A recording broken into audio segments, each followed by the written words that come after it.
Welcome to RMS. Let us show you around the building. When you walk through the main doors, this is what you'll see. On the right-hand side, we have our main office. Our principals, secretaries, and MTTS coordinators all have their office.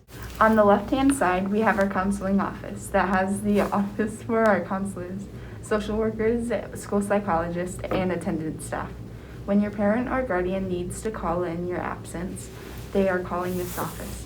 If you walk further down the main entrance, you will soon enter our commons area, which is also the entrance to our school media center. Media Center has our school library, and the circulation desk is where you can check out the books from the library.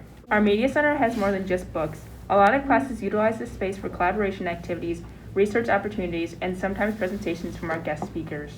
Once back in the commons area, you'll be able to access the academic hallways. First floor traditionally has all the 7th grade academic classrooms, but there is always a chance that 7th graders may need to head upstairs, and occasionally an 8th grade class will be here on the first floor. This hallway loops around into a giant circle.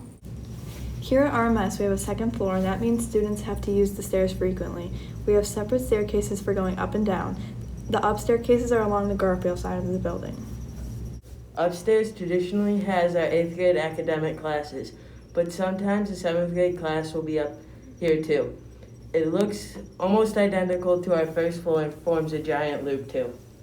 Along the back of our building, the client side, there are 2 down staircases. You can only use these stairs for going down. If you need to go back up, you'll loop back over up the up staircases. Also along the client side of our building is another hallway that connects back to our commons area. This hallway will be used when accessing the selective classes. After a short walk, students can access the selective hallway where our life skills, art, choir, and band classes take place.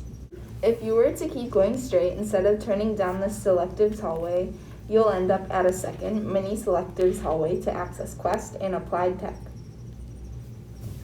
Across from the second mini selectives hallway is the school store.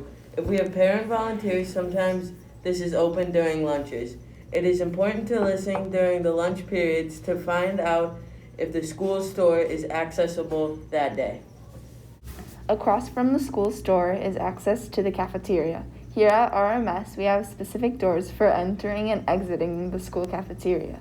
On the right side of this image, you should see 2 sets of doors accessing the cafeteria. The closer ones are for exiting. The further ones are where we enter at the start of lunch. Inside the cafeteria, we have rows of tables and benches. It is important to be listening to the teachers or staff member calling your tables to know when it is your turn to enter the food lines. It is also important to clean up after yourself to keep the cafeteria clean for others. Also near the mini selective hallway, school store, and cafeteria is the entrance to our school gym. Gym classes are held here, but so are school assemblies and some after-school activities such as club events and band performances. When exiting the gym, you can go back down towards the selectives hallway on the client side of the building, or you may take this additional hallway along the Garfield side of the building. Both hallways will loop you back to the commons area. If you cannot remember all of that, don't worry. The staff and students here at RMS are very helpful, and everyone will help you find your way. Thank you for listening. We can't wait for you to join us here at RMS.